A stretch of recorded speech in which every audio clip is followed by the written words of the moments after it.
Olá, meu nome é Marcos Carvalho Lopes e este é o podcast Filosofia Pop. Este é o nosso episódio número 200 e recebemos o professor Euclides Mansi para uma conversa sobre filosofia da libertação, paradigma da libertação, filosofia brasileira e muito mais. Na próxima semana teremos um outro episódio com o professor Mansi tratando especificamente de como teoriza os jogos de poder. Euclides Mansi é um dos principais teóricos da economia solidária e da filosofia da libertação na América Latina. Professor universitário intelectual orgânico, Mansi atuou como consultor contratado pela Unesco e FAO na formulação e desenvolvimento de ações estruturantes do programa Fome Zero, detalhadas em Fome Zero e Economia Solidária, de 2004. Seus livros recentes incluem Filosofia da Libertação, de 2022, Sistematizando o Paradigma da Libertação, e o primeiro volume de sua Economia da Libertação, Introdução Geral, que foi publicado em 2023. Alguns de seus livros e artigos podem ser descarregados no seu site, euclidesmansi.net. O Filosofia Pop é um podcast que aborda a filosofia como parte da cultura. A cada 15 dias, sempre às segundas-feiras, a gente vai estar aqui para continuar essa conversa com vocês. Intercalando com nossos episódios normais, de quando em quando, vamos apresentar episódios de entrevistas temáticas especiais. Você pode encontrar mais textos e informações no nosso site, filosofiapop.com.br. Temos página no Facebook, Instagram, perfil no Twitter e canal no YouTube. Nosso e-mail é contato@filosofiapop.com.br. Vamos então para a nossa conversa com Euclides Mansi sobre a filosofia da libertação.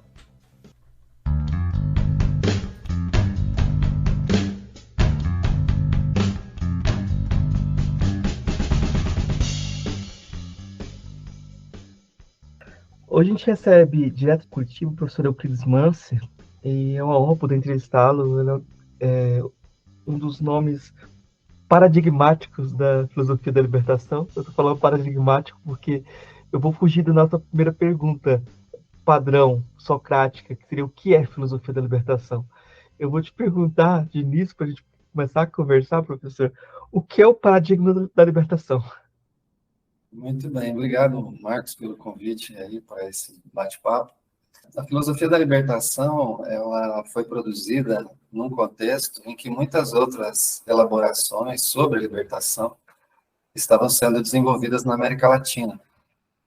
Alguns tentam posicionar que uma veio antes da outra, etc., mas, de fato, tudo isso está dentro de um âmbito cultural comum e elas vão brotando a partir de uma realimentação recíproca. Uma dessas elaborações que realmente marca esse contexto é a elaboração do Paulo Freire com a pedagogia do oprimido.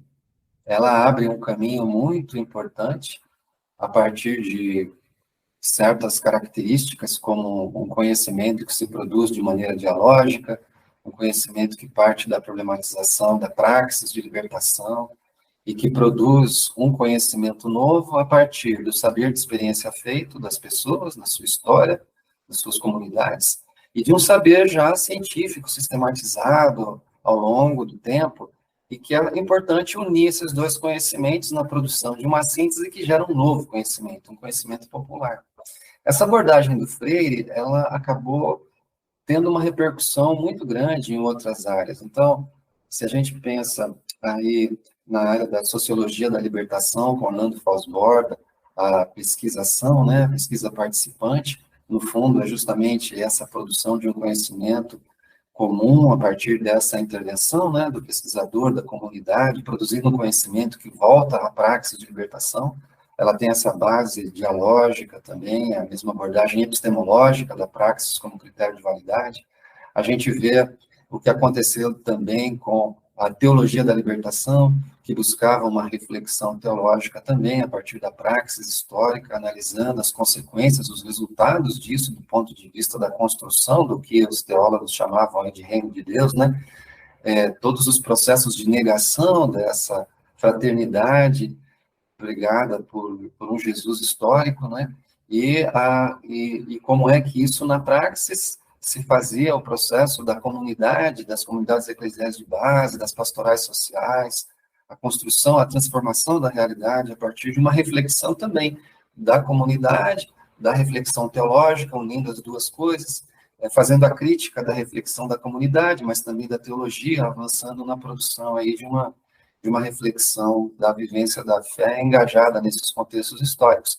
A gente pensa o teatro do oprimido, do Augusto Boal, né, que também passou por diferentes etapas, não é? Chegando ao Teatro Fórum, né, como um momento bastante consolidado dessa proposta, em que também você tem a mesma coisa, uma cena do cotidiano que é reproduzida com os atores que estão ali, que são as próprias pessoas participando disso, colocando sua subjetivação ali, seus receios, seus medos, suas esperanças e desejos e alegrias, enfim, se expondo dentro de um ambiente coletivo de reflexão, em que um personagem vai sendo trocado, e uma reflexão se faz à luz dessa elaboração, do que as pessoas pensam ali, do que já se tem acumulado sobre aquela situação.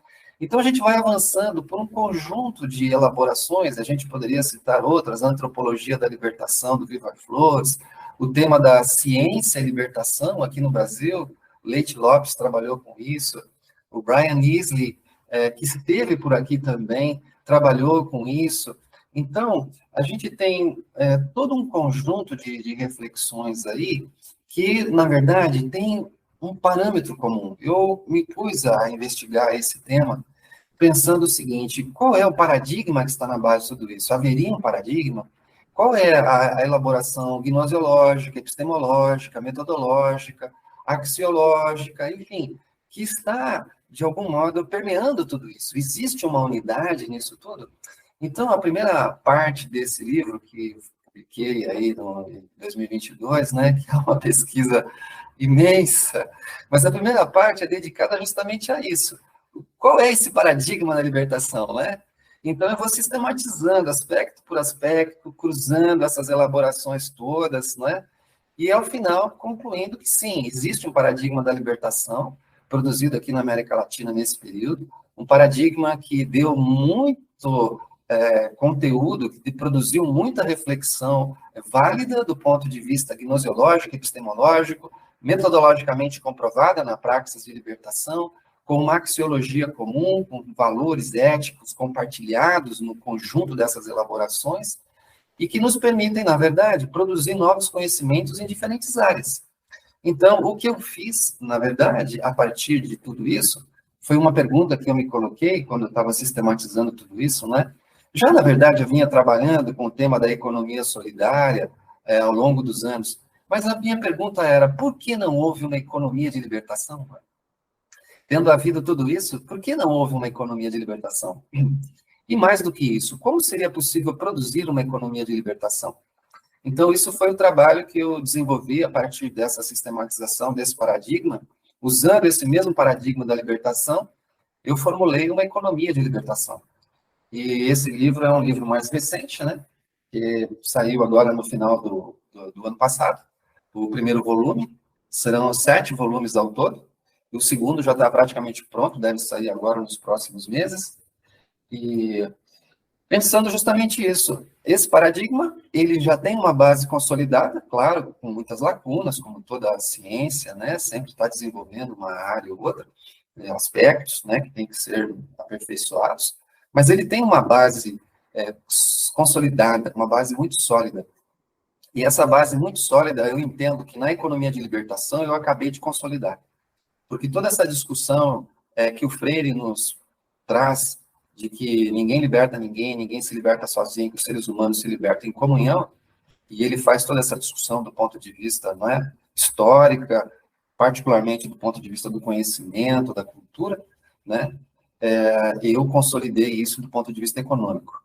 Então, eu acho que ficou uma coisa muito bacana. Eu acho que a gente tem efetivamente hoje um paradigma da libertação consolidado, tratando de todos os campos, a psicologia da libertação, com Martim Baró, a filosofia, a sociologia, a antropologia, a economia, sabe? E isso articulado de maneira orgânica, consistente, a partir da praxis de libertação, que possui todas essas dimensões, né? É fantástico que essa articulação toda desse livro de 30 anos de elaboração, ela tem esse saber de experiência feito seu, que foi a prática que você fez também de autoconstrução nesse trabalho da construção das redes solidárias, né? E isso vai tudo amarrado junto, né? Mas eu vou dar um passo atrás para a gente dar um passo à frente, que a gente volta na ideia de filosofia da libertação e a ideia de como essa ideia de libertação tem uma função necessariamente metafilosófica, né? Não tem como a gente fazer uma filosofia da libertação, como você mesmo destaca, sem questionar a própria tendência de dominação que a filosofia pode ter, as implicações de dominação que a filosofia pode ter, né?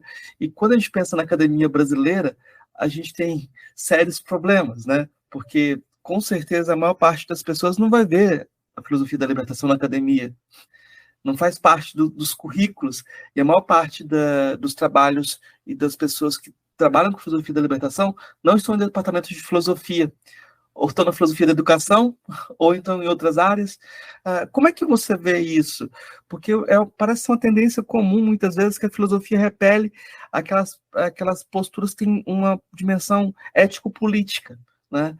A filosofia vai postular um tipo de pureza afastada de qualquer contaminação com o ético-político, né? E as pessoas geralmente vão para outros espaços, né? Eu queria que você comentasse um pouquinho dessa trajetória nesse sentido também. O que nós temos, como o Thomas Kuhn avaliou do ponto de vista da ciência, eu acho que em parte também ocorre um pouco do ponto de vista da filosofia. Você tem um saber normalizado no âmbito da comunidade científica e também, de certo modo, no âmbito da comunidade acadêmica, no campo da filosofia, em que você tem um âmbito de reflexão, ainda que em diferentes vertentes filosóficas, mas que elas já estão ali dadas como aceitas dentro do ambiente acadêmico, porque elas têm certos fundamentos, pressupostos e implicações e limites. Embora haja uma disputa nas universidades em torno dessas vertentes, elas de algum modo são reconhecidas como legítimas, em certo sentido. Quando uma filosofia nova aparece, e o caso da filosofia da libertação realmente é uma filosofia nova, porque ela propõe algo realmente bastante inovador, no sentido de que a praxis de libertação, com seus atores, possui uma linguagem própria. E esses atores, com sua linguagem própria, produzem também filosofia. Olha, mas como eles produzem filosofia se eles não falam alemão, não estudaram Kant, não conhecem Hegel, se a gente não leu Marx e nem sabe de Aristóteles, e como é que produzem filosofia, não é?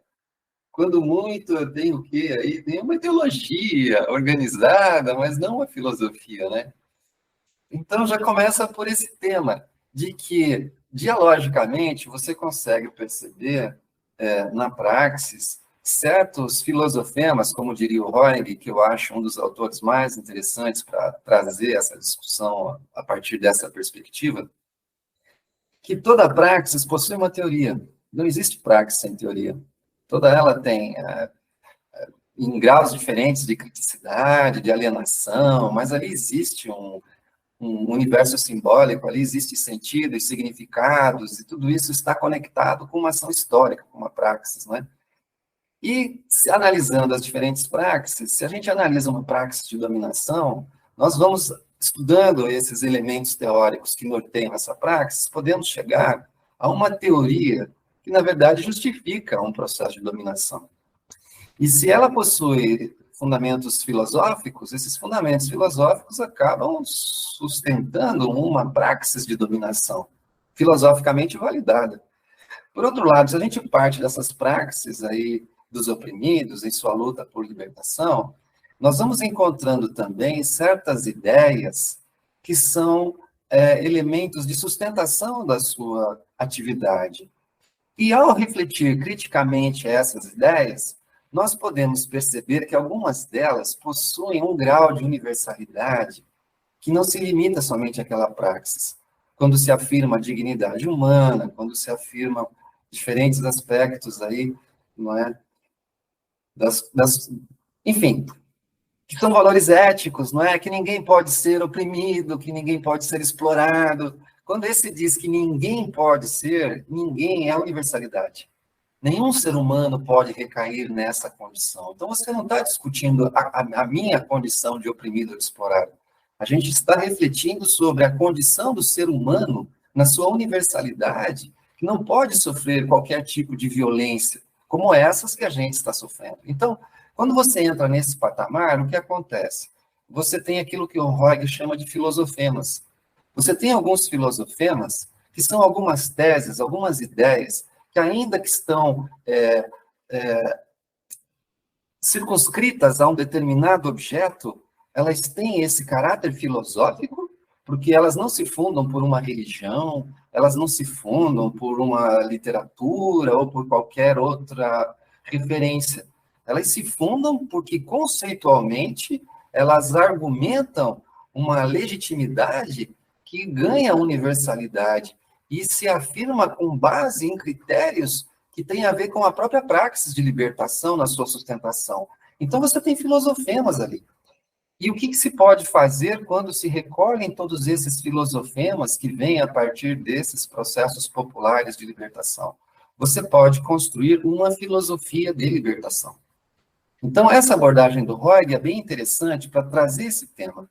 Ou seja, você reconhecer que na cultura popular pode haver ali filosofemas que você pode recolher, que você pode sistematizar, e que eles têm valor epistemológico, que eles têm valor de verdade, e que eles têm valor axiológico, portanto, afirmação ética legítima para a conduta humana, e trazer isso para o debate acadêmico é uma coisa que é muito fora, como diz a garotada aí, é muito fora da casinha, para o parâmetro da cultura normal, da ciência normal. Nossa, eu passei tantos anos estudando tantos autores para poder concluir que alguma coisa é ética, como pode aquele catador de papel lá vir aqui falar alguma coisa que tem valor universal mais importante do que aquilo que falou lá o Aristóteles sobre a ética? Entende? É muito fora do que eles acreditam como sendo a filosofia. E é uma pena porque boa parte do que é trabalhado como filosofia é história da filosofia, né? O que foi que aquele autor disse, então, e eu acho isso importante, a gente não, a gente conhecer adequadamente as obras dos autores, tanto é que esse livro que está aqui levou esse tempo todo para ser publicado, justamente por um trabalho muito cuidadoso dos textos e das traduções, enfim, a busca de realmente ser responsável com a obra dos outros autores, porque não há coisa mais triste do que alguém afirmar alguma coisa e depois aquilo que ele diz lá, outros dizerem, não, o que ele falou é isso aqui, e diz coisas completamente disparatadas. A minha própria obra passou por isso, né? Se a gente vê o que aconteceu com a categoria de bem viver, não é? E como é que ela foi apropriada e modificada, eu até entendo que isso faz parte do processo histórico, né? Certas expressões, elas ganham projeção, e a partir dali vai havendo uma recuperação e modificação, e no final aquilo já não diz mais respeito àquilo que originalmente estava formulado dentro daquela categoria. Ela vira uma mera representação ideológica, né? Então, isso não pode acontecer no campo da filosofia. A gente tem que ter realmente um rigor muito grande, um respeito muito grande por todos os autores e por aquilo que eles escreveram, e não se pode tergiversar o que eles elaboraram, né? Mas a gente tem que saber pensar a vida. Nós temos que ter a capacidade de ter uma posição própria frente à realidade.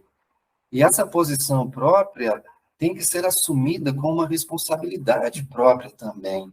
Por que eu tomo essa posição? E quais são as implicações da posição que eu tomo? E qual é a coerência que eu devo assumir na minha vida a partir dessa filosofia que eu argumento? Porque, do contrário, a filosofia vira uma literatura, né?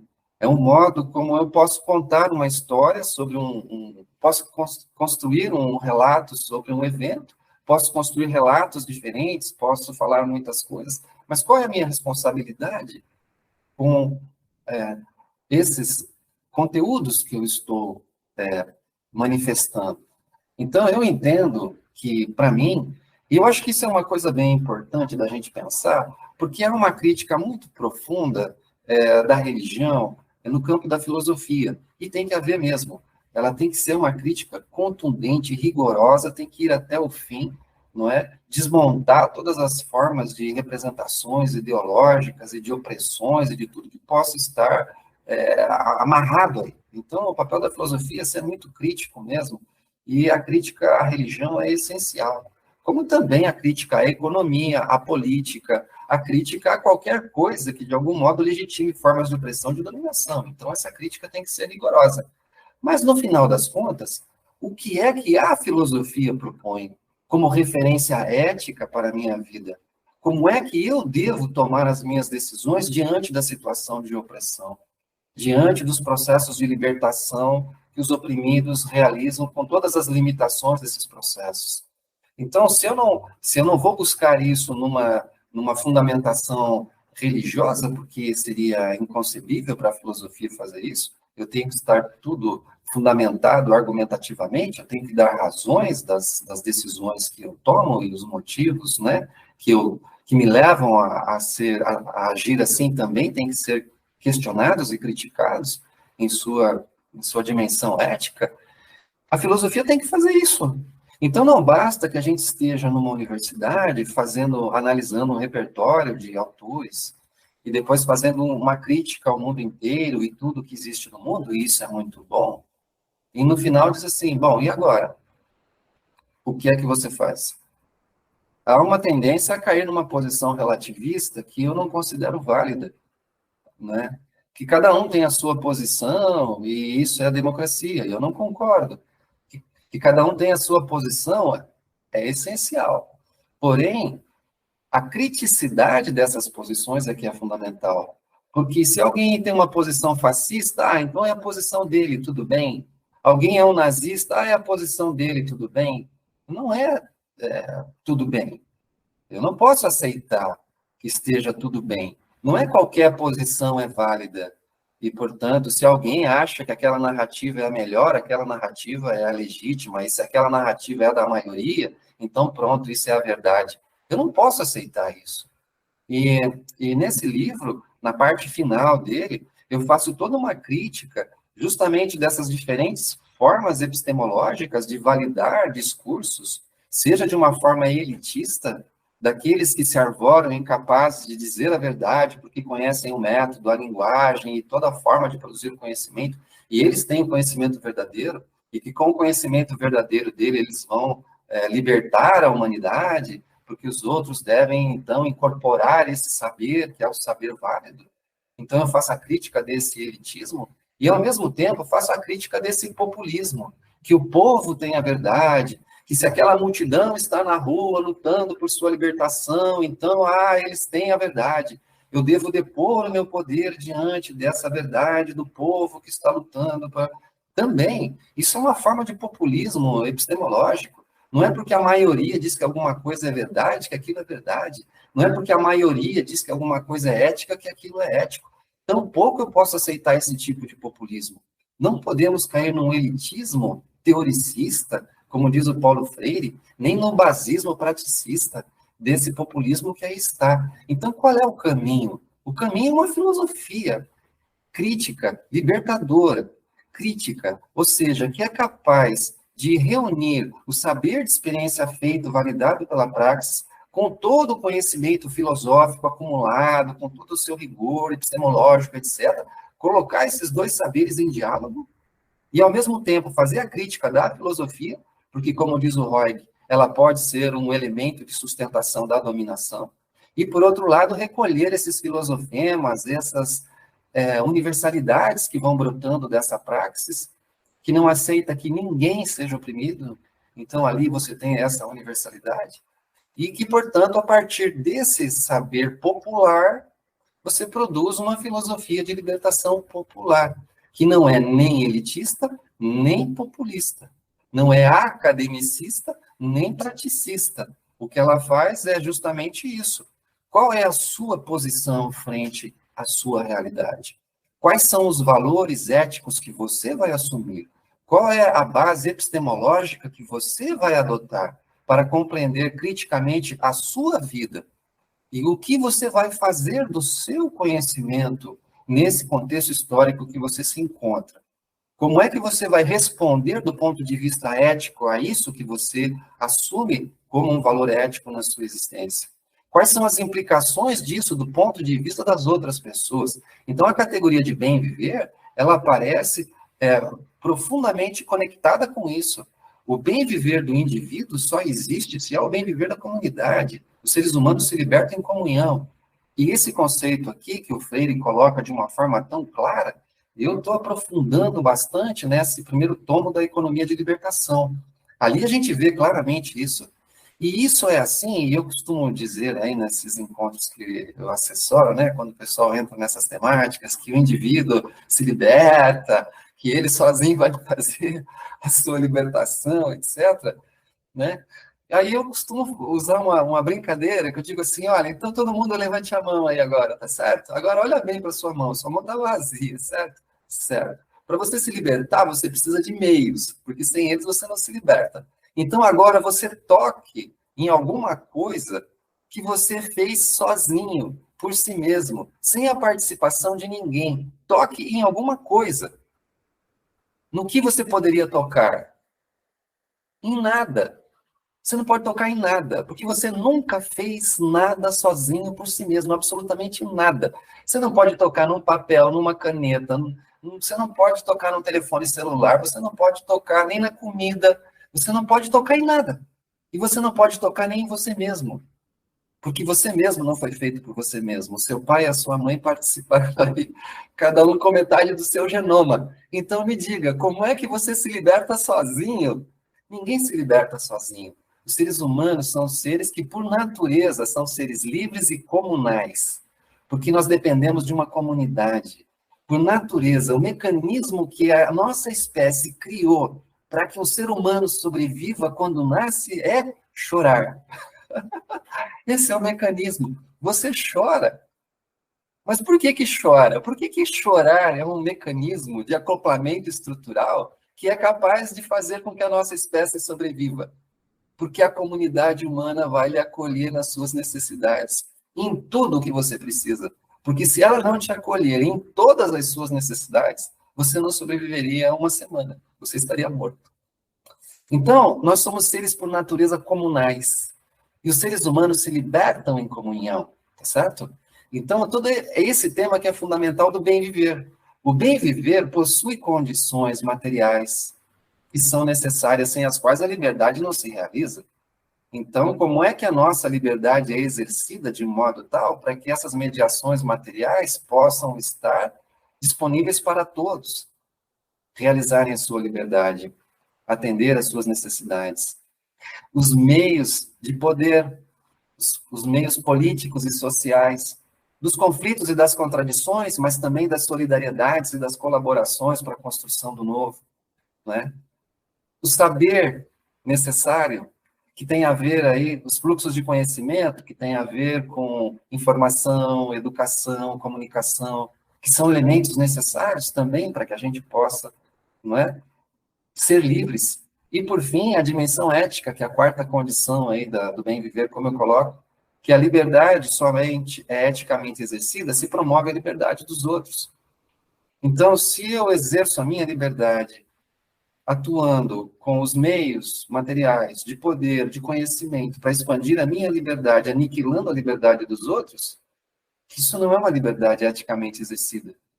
A liberdade eticamente exercida é aquela em que ela se realiza, de algum modo, promovendo a liberdade dos outros, para que a liberdade de todos possa ser assegurada, considerando todo o conjunto de condições que são requeridas a essas liberdades.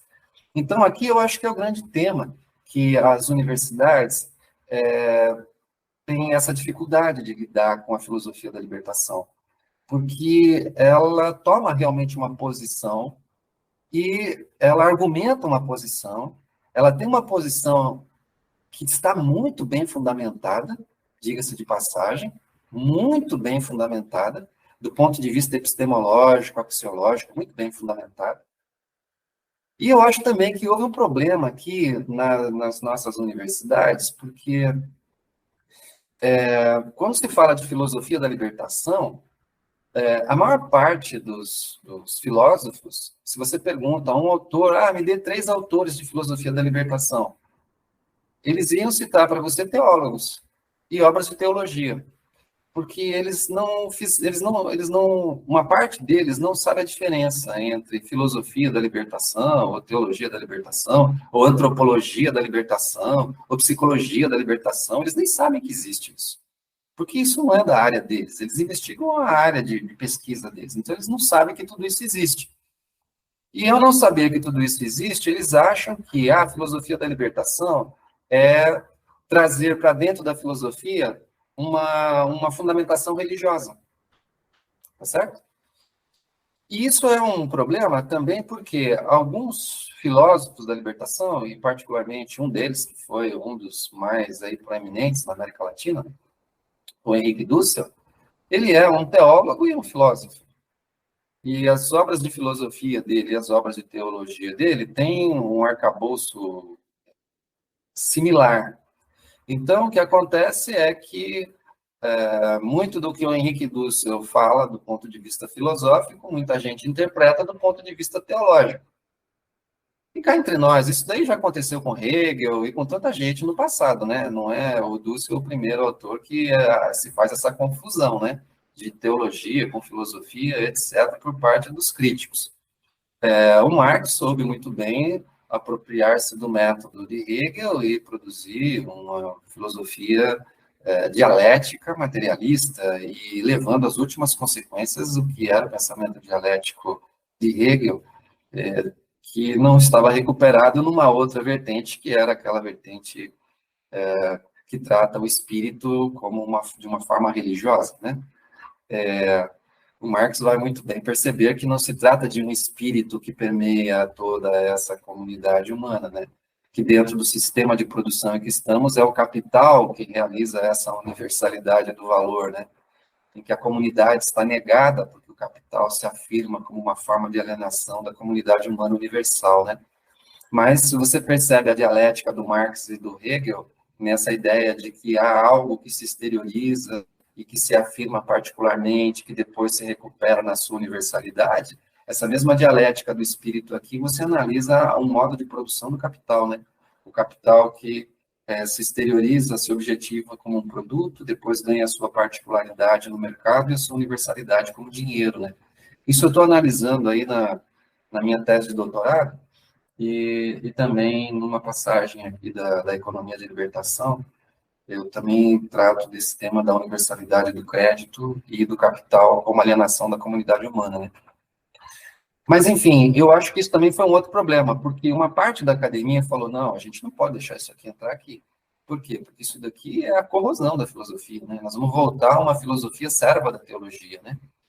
E, de certo modo, ainda que por um caminho meio torto, parte dessa posição se justifica. Quando a gente vê, por exemplo, trabalhos assim como o do Scanoni, quando ele fala um itinerário filosófico em direção ao Deus vivo, né? Quando alguém vê um título como esse, fala, meu Deus, o que é isso, né? Já a própria interjeição, meu Deus, já é um problema, né? Mas como é que essa trajetória, um itinerário filosófico em direção ao Deus vivo, como isso, né? Enfim, como se pudesse haver um itinerário filosófico a serviço de uma caminhada que leva a Deus, né? Então, realmente, e sem falar também que houve também alguns filósofos da libertação populistas ali na Argentina, né? E um populismo daqueles, assim, concretos, de uma ambiguidade concreta, para usar o termo aqui do Cerruti, não é? E isso também eu faço a crítica aqui nesse livro, né? Numa parte mais adiante, a gente faz todo o cuidado de explicitar o autor naquilo que o autor escreveu, e às vezes até eu faço transcrições de passagens que são um pouco mais extensas do que normalmente se fariam em trabalhos acadêmicos.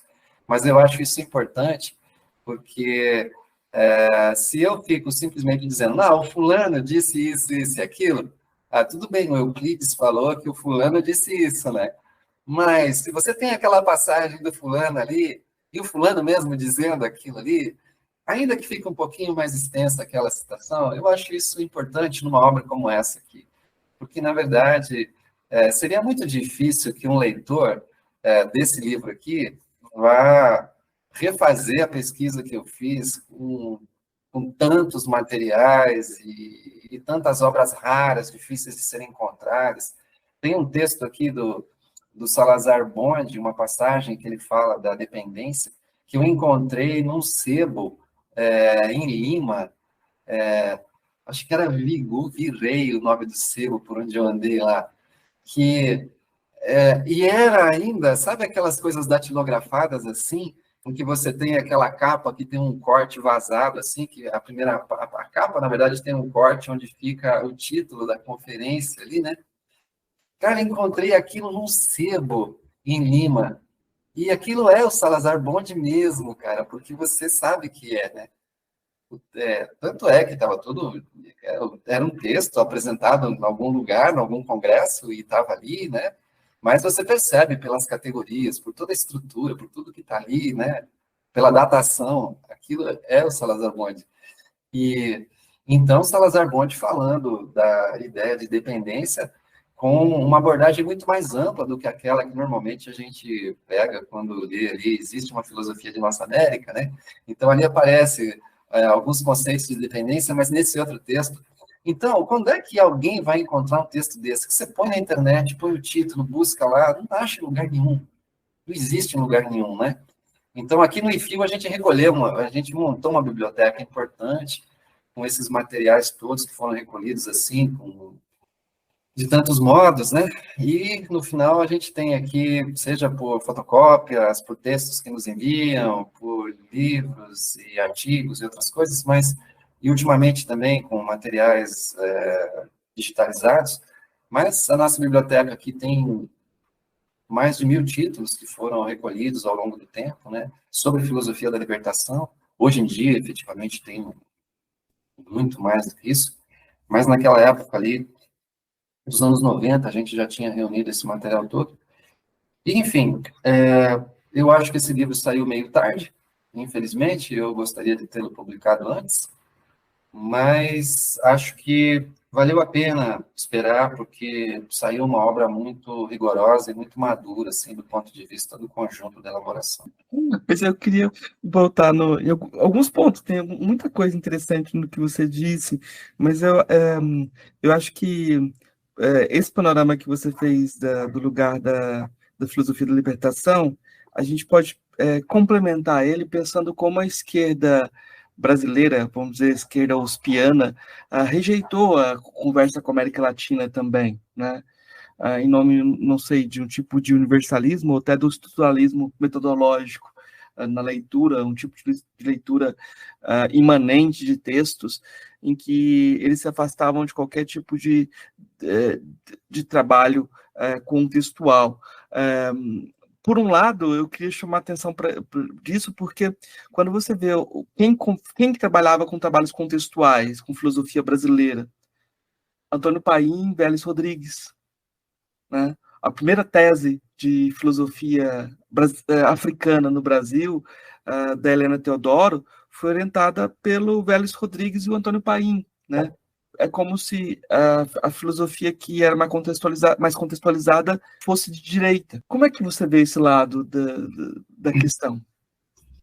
Pois olha, esse tema é bem espinhoso, porque, de fato, esses autores que você cita aí tiveram realmente uma postura de direita e comprometidas com um modelo vinculado ainda a formas ditatoriais mesmo, não era uma direita liberal, entende? Era uma direita que estava, de algum modo, associada se falava até de um humanismo bélico, né?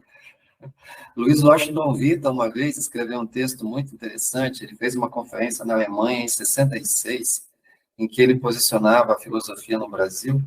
Então, ele usa as categorias da sociologia do conhecimento, do Karl Mannheim, ideologia e utopia. Então, ele dizia assim, bom, tem o pensamento utópico, crítico de esquerda, e o pensamento ideológico de direita, e ele divide ali o que ele chamou de, um, de uma direita liberal e uma direita autoritária, digamos assim, né? E ele posiciona os autores ali dentro daquele esquema que ele fez, né? Uma obra é um texto curto e bem interessante para ter uma visão esquemática ali, mas a verdade é que realmente eles tiveram uma posição autoritária. O Paim tem um título dele publicado no folhetim do Estado de São Paulo, chamado Quem Tem Medo da Filosofia Brasileira? Um artigo, e esse artigo depois teve mais 2 reimpressões em revistas, etc. E o Paim falava coisas assim, que a esquerda havia tomado o controle dos órgãos da educação do país no governo do Figueiredo, entende? E que tinha essa esquerda totalitária, né, assumido o poder ali, e eles queriam sepultar a filosofia no Brasil. Mas como? E que esse povo era o povo da filosofia da libertação. Mas como eles tinham publicado já tantas coisas, os filósofos da libertação não tiveram como colocar a sua cabeça de fora aqui no Brasil, e eles tiveram mesmo de aparecer como teólogos da libertação. Você imagina? Agora, esse tipo de coisa deslocada teve impactos também nessa intelectualidade toda, sabe? Porque eu acho que você conseguir recuperar a memória da produção filosófica no país é muito importante. E o trabalho de reeditar textos é muito importante. Por exemplo, Frei Caneca e a Confederação do Equador, a Revolução Pernambucana, né? O que a gente tem da elaboração ali, nessa ideia da soberania popular, é algo muito relevante e merece uma recuperação. Tudo bem, ele era um frei, né? Mas então era religioso, etc. Mas é uma elaboração filosófica, não tem nada de religião ali, tá certo? E o Caneca foi fuzilado, tem que ser lembrado disso, né? Ele foi condenado à forca, não houve um carrasco que teve coragem de enforcá-lo, ele foi levado lá no Recife, lá no local, e foi fuzilado.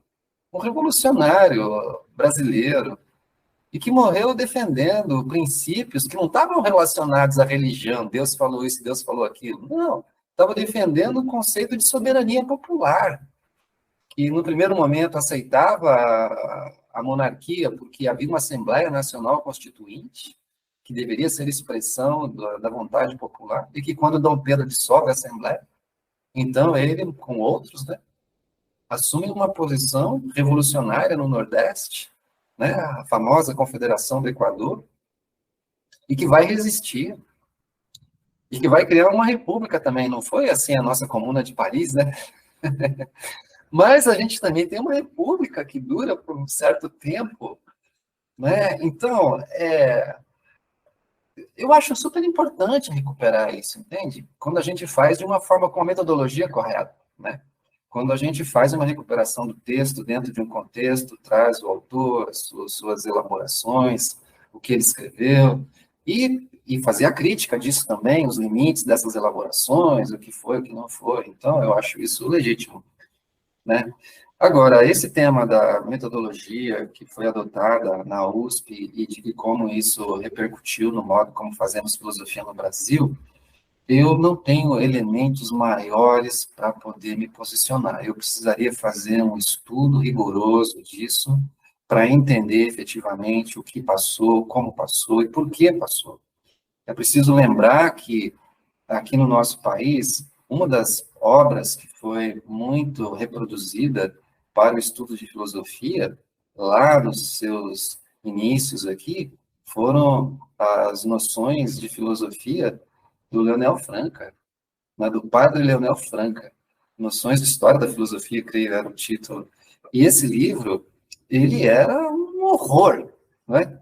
Ele era um horror, porque tudo era apresentado como que não tendo, enfim, era como se tivesse uma apresentação daquelas teses ali, mas tudo muito pensado para colocar um arrazoado de tal modo que depois vinha ele com a crítica dizendo que nada daquilo tinha fundamentos, né? E depois vinha outro e outro, e no final o que sobrava era o neotomismo, né? Então, como Enfim, não há problema a posição neotomista, é uma posição filosófica como qualquer outra, e é importante que as pessoas argumentam, e hoje, inclusive, tem muita elaboração aí, é, importante, que está no diálogo filosófico, né? E não tem problema. O problema é você, de algum modo, distorcer o que os outros dizem para depois refutá-lo. Isso, mas é a falácia do espantalho, né? Você distorce o que o outro cria no espantalho e depois facinho você refuta aquilo que foi dito ali, né? Então, eu acho que esse cuidado com o rigor dos textos é muito importante, sabe? E se é sobre isso que a gente está falando aqui, temos que elogiar o trabalho daqueles que são realmente rigorosos com os textos. Isso é uma parte importante. Aquele saber acumulado, a gente vai ter acesso pela mediação dos textos, e tem que trabalhá-los com uma capacidade interpretativa, com um rigor metodológico, muito certo. E isso tem que ser feito. Por outro lado, aquele saber de experiência feito, você vai ter acesso de maneira dialógica, conversando com as pessoas, não através de fontes segundas e terceiras, até pode, mas o fundamental para o pesquisador mesmo, que quer colocar o seu saber no contexto histórico como um elemento de transformação da realidade, é verificar até que ponto o seu saber realmente tem validade ou não tem validade. Então, como diz, não é, o Fausto Borda, na pesquisa ação, né, ação, investigação participativa, o que você vai fazer? Você tem um projeto de investigação em torno de algum tema que é relevante para a comunidade, em que você vai no diálogo lá com essa comunidade produzir um conhecimento.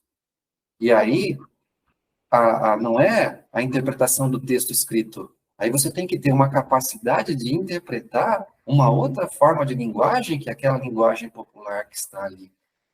E você tem que ter um acesso a esse universo simbólico que está ali. E ser capaz de apropriar-se de um conhecimento que está ali, reconhecendo os limites da sua apropriação, tanto quanto na apropriação do texto. Porque por mais que você interprete um objeto, como nos ensina o Peirce, toda interpretação gera um novo elemento a ser interpretado.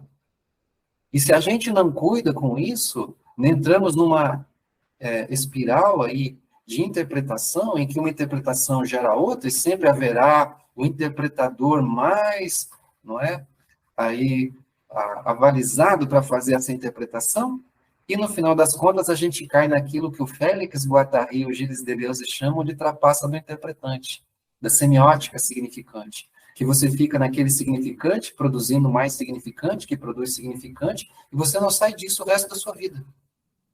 E aquela semiótica passional, aquela semiótica contra-significante, que permitiriam lidar com parâmetros de realidade que estão para fora do texto, ela ficou perdida. Então, se você está ali naquele contexto com a comunidade, dialogando com ela, então é importante entender que ali também há um processo de interpretação seu e das pessoas que ali estão. Como no teatro do oprimido, são as interpretações que vão aparecer ali. E qual é o objeto? Esse objeto que está colocado nessa realidade como um elemento de opressão, de dominação. Como é que a gente o compreende, na verdade, com todas as mediações históricas da sua existência? O que faz que aquela realidade exista? Quais são as relações econômicas, políticas, culturais e de outras ordens que ali estão, que fazem com que aquela realidade seja assim? E o que essas pessoas estão dizendo sobre esse objeto? Elas alcançam realmente a realidade ou não? Será que elas conseguem perceber até melhor do que eu aquela realidade que está ali, a partir do seu saber de experiência feito? Se você vai numa comunidade indígena e alguém está doente, então eles vão ali fazer aquele tratamento que, dentro da cultura da comunidade, será o tratamento a ser dado àquela pessoa. Então haverá todo um conjunto de rituais ali, e de chás, e de ervas, e de cantos, e enfim, o que seja o que aquela comunidade pratica ali. Quando a gente chega ali como um filósofo, como um cientista, e a gente está ali, a primeira coisa que a gente tem que ter é respeito. É a primeira coisa. A segunda coisa é dizer o seguinte: se essa comunidade vive aqui há milênios, e há milênios eles foram capazes de lidar com as suas situações desse modo, e esse modo de lidar com suas situações funcionou Para que essa comunidade perdurasse aqui por milênios, é porque aqui existe alguma coisa que é epistemologicamente verdadeiro e que eu não sei o que é. E eu posso aprender com eles. Mas para eu aprender com eles, eu vou ter que me apropriar da linguagem deles. Quais são os sentidos, os significados? E aqui também há um tema bem importante, que é a diferença entre significado e sentido. Na forma como eu trabalho isso, os significados, eles estão dentro do plano da linguagem.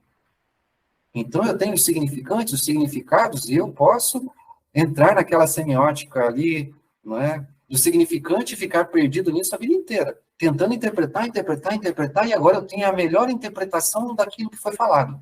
E eu estou me apropriando dos significados. Ah, muito bem. Mas e os sentidos? Os sentidos, na forma como eu os entendo, eles são produzidos na relação que há entre os objetos. Quando, diante de uma realidade, tá certo? Um gato vê um passarinho e um gato vê um rato, a forma como o gato lida com o passarinho e com o rato é diferente. Com o rato, ele sai correndo atrás. Por quê? E com o passarinho, ele fica esperando para dar um bote. Por quê? Porque ele produz sentido. O gato não tem significado, mas ele produz sentidos. Ele sabe que se ele correr atrás do passarinho, o passarinho voa. Adeus, almoço. No caso do rato, o rato não voa. Então ele pode correr atrás. Então o gato tem sentidos na sua semiótica, na sua zoosemiose, porque ele também tem significantes, não é significantes, ele tem signos, digamos assim, que são mediadores, não é, da sua relação com o objeto, e ele tem os seus interpretantes que ele aplica pela mediação dos signos ao seu objeto. Então ele sabe que um almoço voa e o outro almoço corre. Então ele pode correr atrás de um, mas no outro ele tem que saltar. E isso é sentido. Isso não é significado. Ele não possui linguagem, tá certo? Para estar na produção de significados, para meditar sobre a sua própria linguagem. Os seres humanos produzem sentido, todos nós, porque há uma zoosemiose que também está mediando o nosso acoplamento estrutural ao mundo. Nós temos uma biosemiose, que funciona do ponto de vista celular do nosso organismo. Quando a gente come alguma coisa, há um processo de interpretação daquilo que a gente comeu, e o modo como o organismo vai lidar com isso, não é? Quando a gente percebe a realidade, também temos uma dimensão de zoosemiose, que faz parte da nossa condição de animais que somos, não é? E, por outro lado, existe uma antropossemiose que aqui está. Então, há todo um jogo de sentidos que nós produzimos sobre o mundo que estão para fora da linguagem. Estão para fora da linguagem. E esses sentidos que estão para fora da linguagem também são elementos fundamentais do processo de libertação. O sentido dos afetos, dos carinhos, das carícias, o sentido do sofrimento, da dor, da lágrima que rola pelos olhos, entende?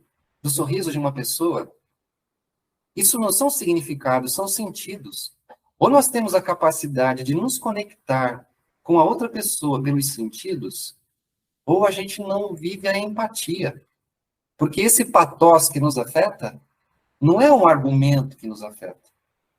É uma experiência humana que nós vivemos, em que dentro da nossa subjetividade brotam intensidades que nos conectam com outros seres humanos que estão vivendo situações de alegria, de tristeza, de dominação, de frustração, etc.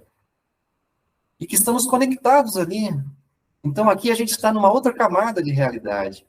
Ter capacidade de chegar nessa outra camada de realidade é fundamental. A psicologia da libertação nos ajuda muito nisso, porque nos ajuda a fazer um desmonte dessas camadas de significados e também de alguns sentidos que a gente vai produzindo culturalmente para poder nos libertar de tudo isso e viver uma outra dimensão de relação com a alteridade, como diria o Levinas ali, né? Naquele face a face da proximidade, e como ele diz, né, anterior a toda linguagem, né? O Dussel também tem uma frase assim, né? Que é anterior a toda linguagem, anterior a toda cultura. Eu não concordo com essa frase e faço a minha crítica no texto, porque eu necessito de alguma linguagem para que eu possa perceber que eu estou diante de um ser humano e não de um boneco.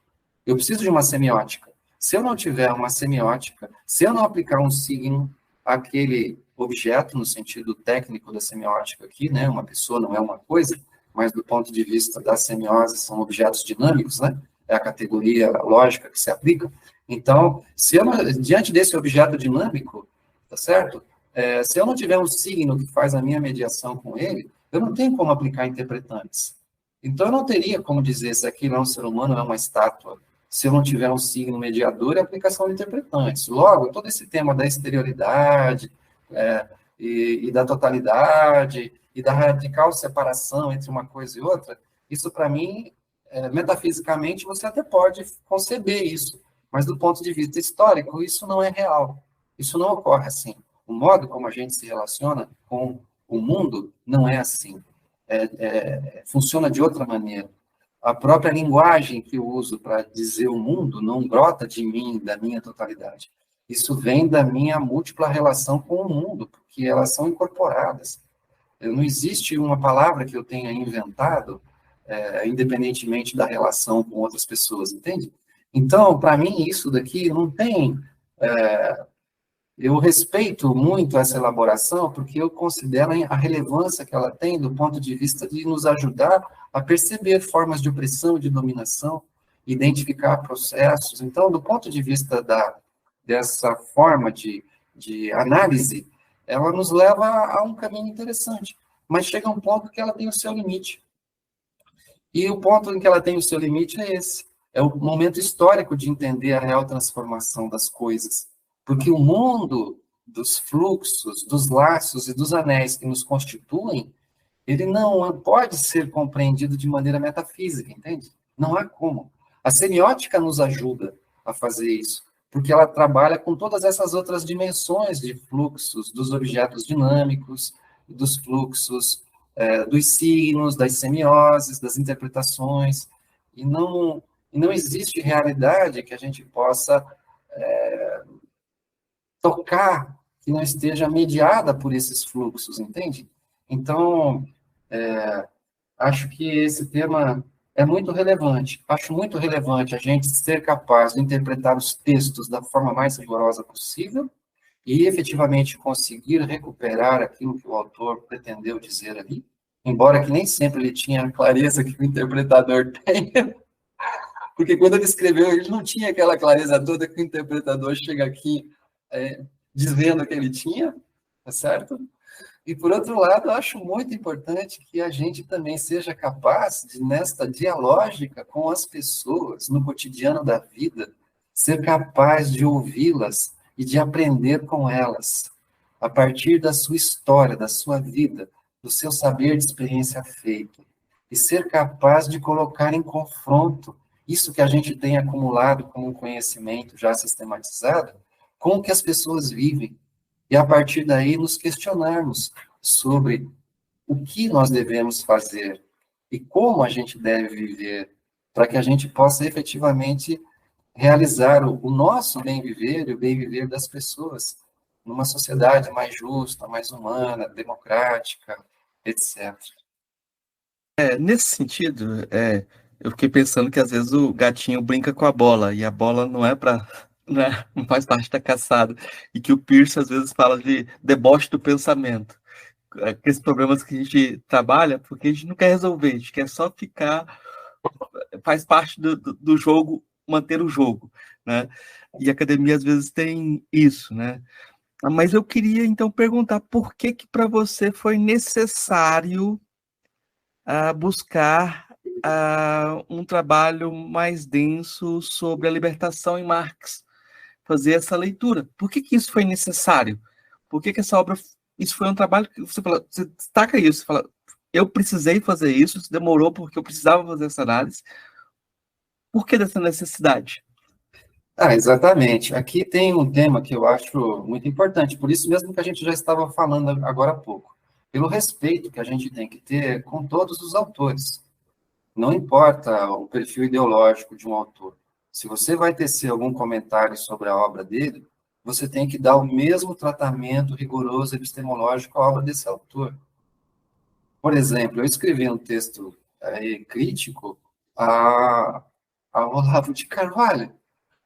Agora, foi para mim muito difícil, mas eu tive que fazer isso. Tive que ir lá, pegar o tal do Jardim das Aflições, lê-lo de cabo a rabo, tive que ir lá, ouvir umas 2 conferências dele naquele curso que ele disse que é um curso, que ele dizia, né, que era um curso de filosofia, mas eu tive que ir lá, para ver a argumentação, como é que ele construía aquilo, para poder escrever alguma coisa, tá certo?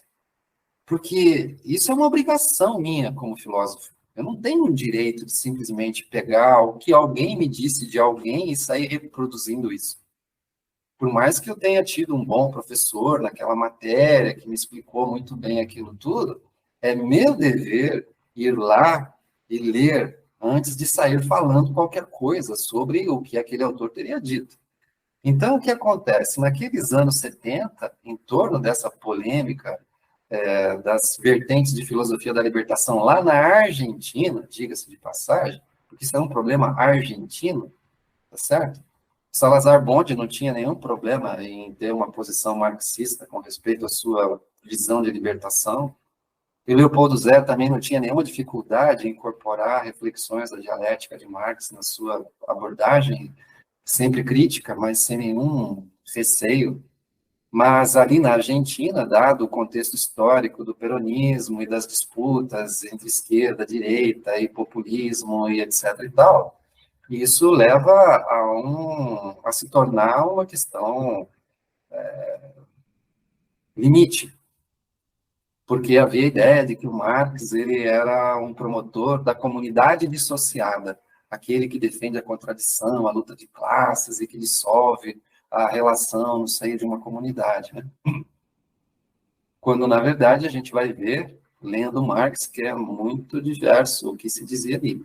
Mas ficou aquela polêmica. Ah, se você usa o conceito de classe, então você é crítico. Ah, se você usa o conceito de nação, você é populista.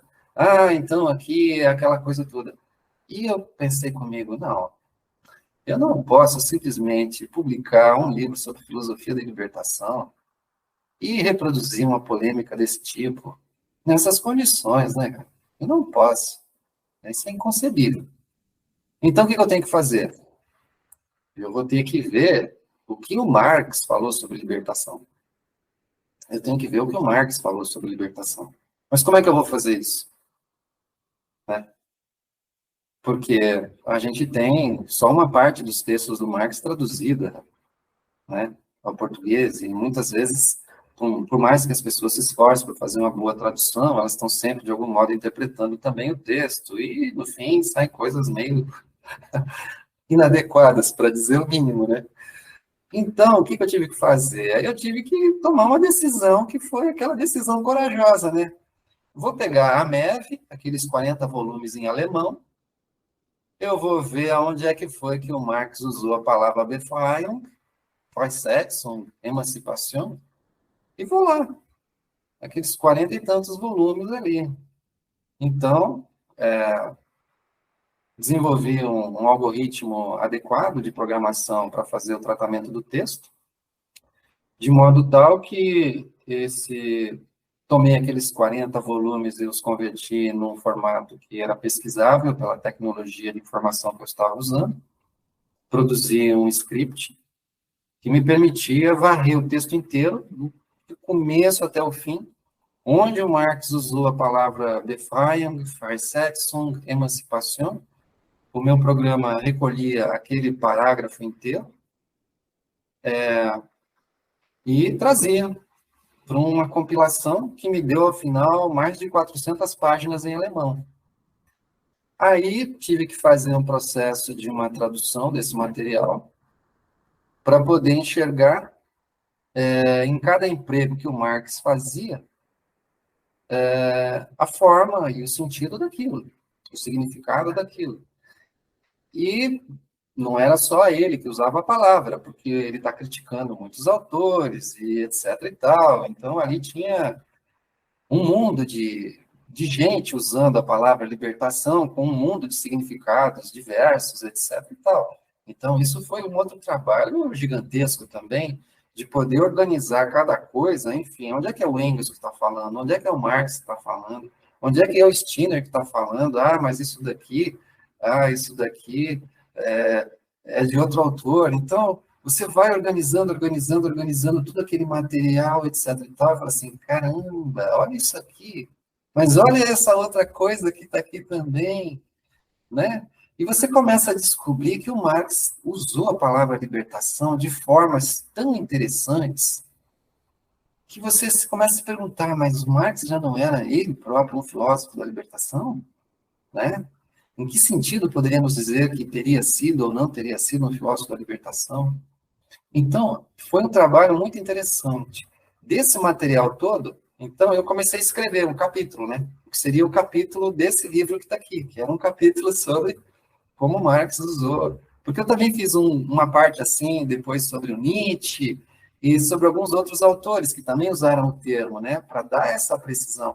Encontrei outra gente também mais interessante aí, né? Que já falava da própria filosofia da libertação, né? Lá nos anos 30. Muito bem. E aí foi onde eu sistematizei esse conteúdo básico do Marx, de como é que o Marx concebia o processo de libertação. E era uma coisa muito diferente do que é a abordagem stalinista, ou a abordagem leninista, ou outras coisas. E isso a partir dos textos dele. E como eu já tinha aí todo esse material aqui, muitas pessoas me disseram, mas Euclides, por que você não fez a sua tese de doutorado antes? Por que você já não defendeu? Porque você tinha tanto material, tanta coisa. Na verdade, eu estava muito focado na produção de um conhecimento que, historicamente, estivesse conectado com os processos de transformação da realidade, né?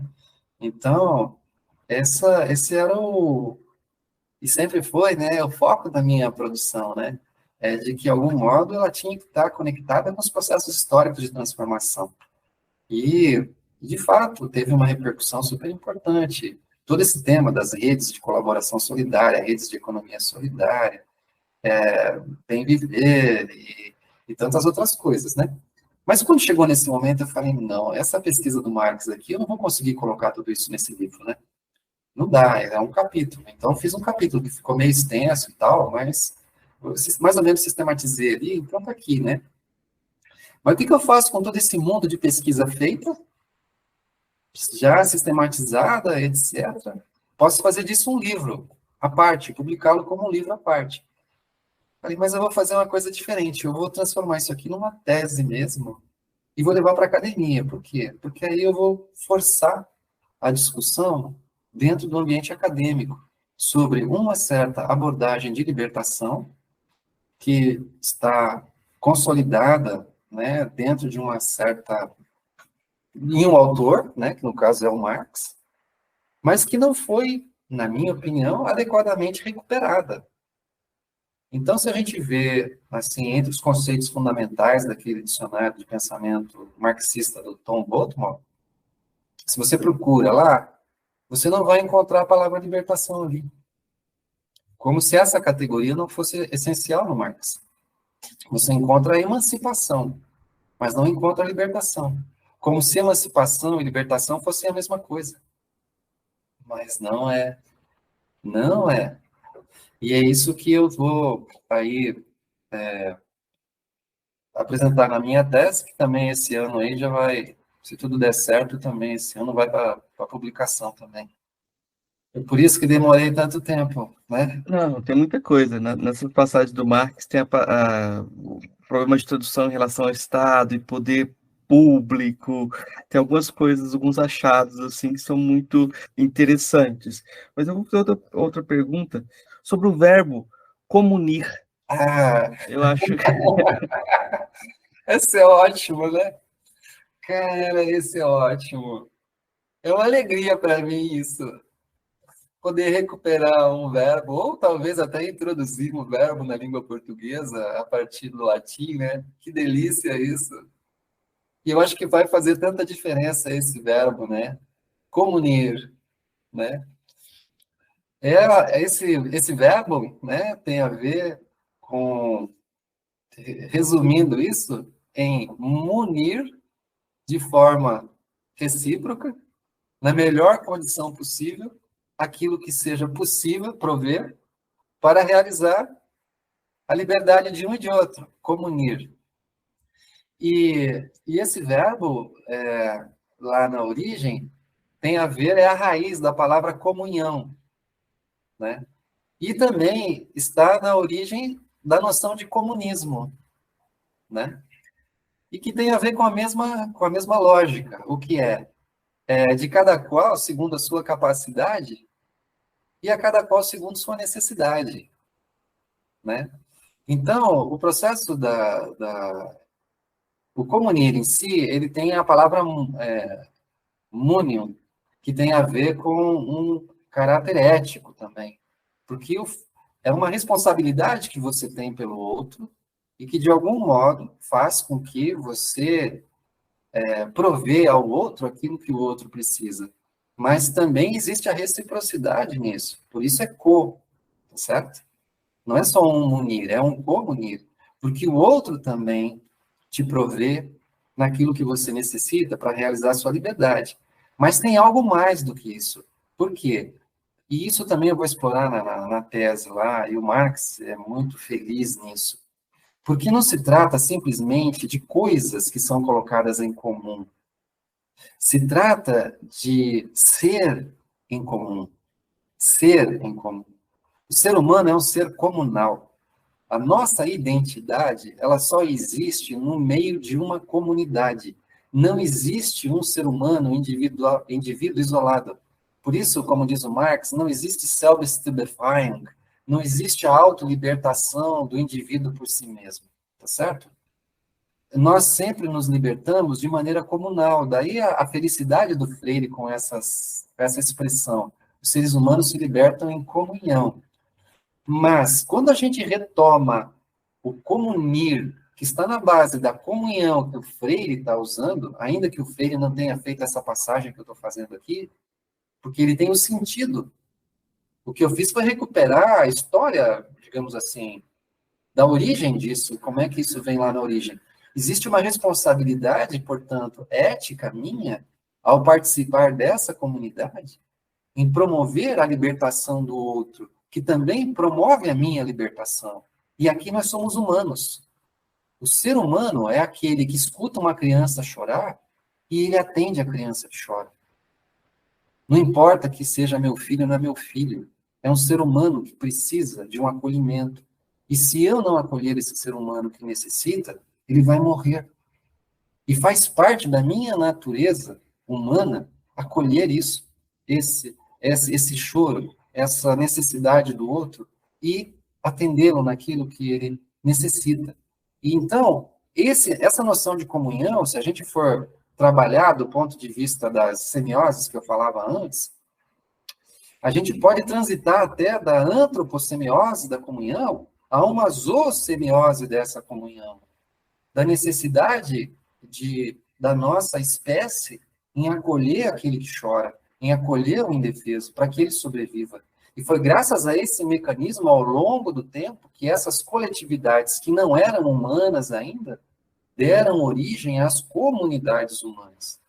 Esse princípio de atender à necessidade alheia é inerente à sobrevivência da nossa própria espécie. Então, aqui, o tema comunir, ele entra com essa dupla dimensão. Ser comunidade e, ao mesmo tempo, prover ao outro aquilo que é necessário. Então, se a gente vai às notas sobre James Mill, do Karl Marx, é uma coisa linda. Quando ele diz assim, imaginemos que eu e você, né, tenhamos produzido de maneira humana. Quando você consome o produto que eu fiz, né,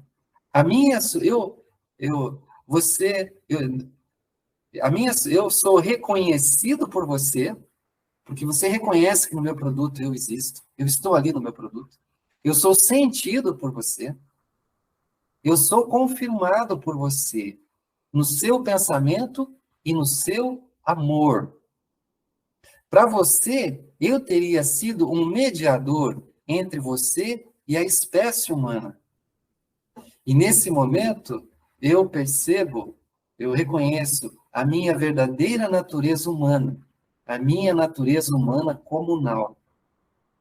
A comunhão do Marx é isso.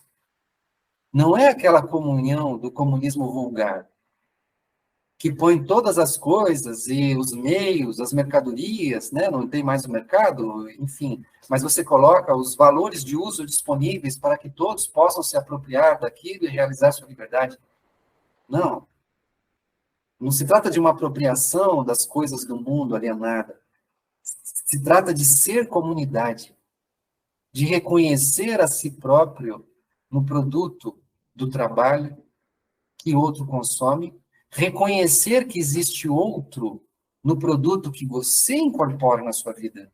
E quando aquele produto que você incorpora faz parte da tua existência, é a subjetividade do outro que faz parte da sua existência. Você não pode viver sem os outros. Você não pode se libertar sem os outros. Os seres humanos vivem e se libertam em comunhão, em comunidade, né? Então, recuperar esse verbo comunir, acho que foi uma contribuição minha para a nossa língua portuguesa, de buscar uma palavra que estava no latim e que aparece quando diz que os cristãos eles viviam em comunhão, por quê? Por que se fala da comunhão dos primeiros cristãos? Justamente por isso. Porque eles tinham tudo em comum, dividiam seus bens com alegria, mas eles eram comunidade. A comunidade dos fiéis tinha um só coração e uma só alma. Ou seja, não era só que eles tinham as coisas em comum, eles eram comunidade. Do mesmo modo que o Marx coloca, que não se trata então de que eu tenho um produto que eu vou consumir aqui de forma alienada. Não. O outro passa a fazer parte da minha vida real, histórica, material, física. Tá certo? Porque o trabalho que está naquele pão não é só um valor que eu calculo. Ele está objetivado naquele produto, como um elemento que o torna possível e real. E quando eu como aquele pão, é aquele trabalho de uma outra vida objetivada que passa a fazer parte da minha vida, na sua objetividade. Tá certo?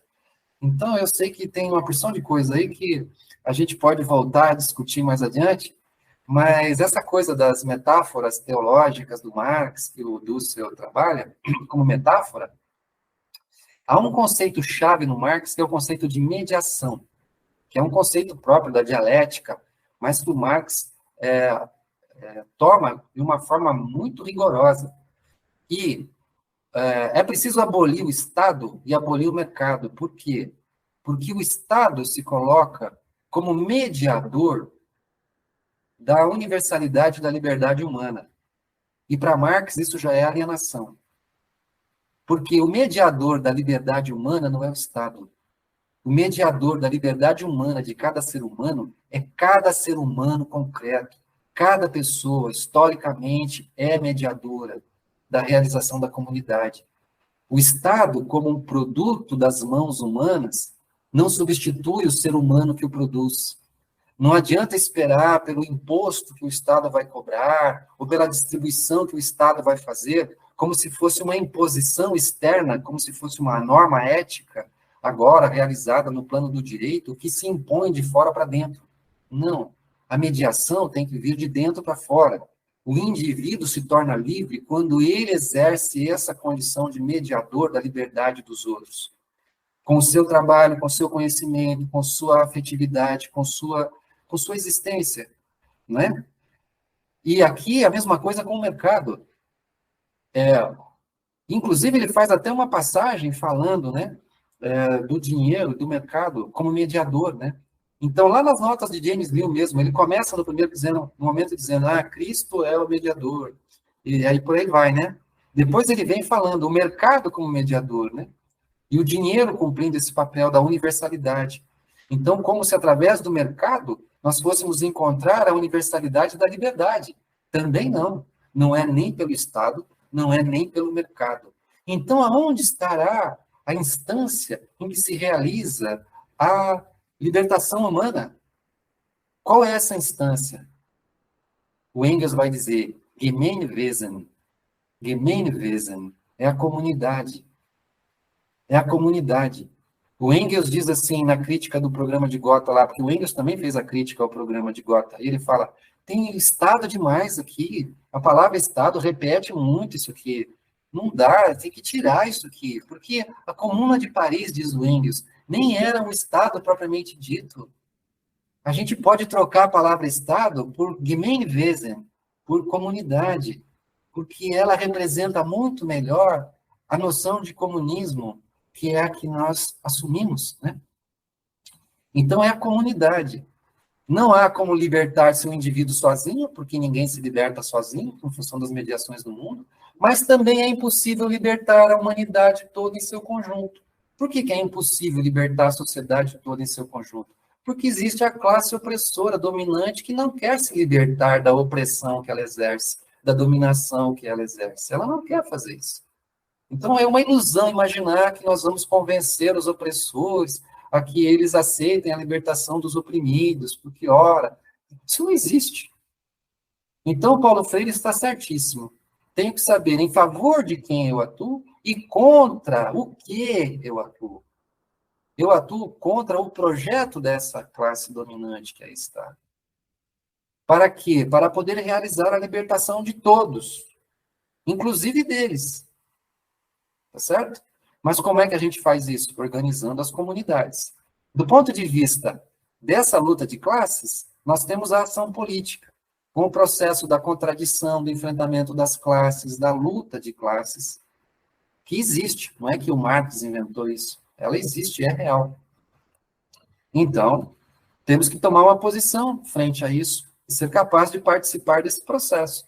Mas isso é só o enfrentamento do modo de produção antigo, do sistema de intercâmbio antigo, da forma social ou da formação social antiga. É preciso ir além disso. É preciso construir um novo. Então, além do poder político, do enfrentamento e da contradição, é preciso exercer o poder social que constrói o novo. Poder político centrado na contradição. Poder social centrado na solidariedade, na colaboração dos oprimidos entre si. Para quê? Para construir um novo modo de produção, um novo sistema de intercâmbio e crédito, uma nova forma social. E quando esse novo modo de produção se expande, então aqui nós temos aquilo que o Marx fala como expropriação dos expropriadores, que é um conceito que ele usa lá no Capital, que é muito interessante. E ele diz que o processo de expropriação dos expropriadores, que dá origem a esse novo modo de produção, ocorre nas mesmas lógicas que ocorre a expropriação dos expropriadores entre eles. Do mesmo modo que um capital vai expropriando o outro e vai construindo monopólios e oligopólios, com a mesma lógica, diz o Marx, ocorre a transição desse sistema para o outro. Então, como poderia ser isso? Aí nós vamos analisar o que o Marx fala.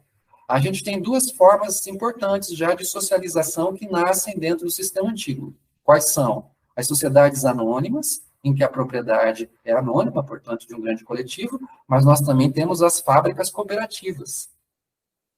E qual será a forma de propriedade? É estatal? Não. A forma de propriedade é individual com posse coletiva. Mas e como é que ocorre isso? Pelo próprio modo em que a transição se dá, em que você tem essas empresas, indústrias, cooperativas que se multiplicam, libertando suas forças produtivas e, portanto, sendo capazes de produzir em volumes, em custos menores, em volumes maiores e custos menores, que, enfrentando as empresas do capital, começam a realizar o mesmo processo de incorporar os derrotados do capital.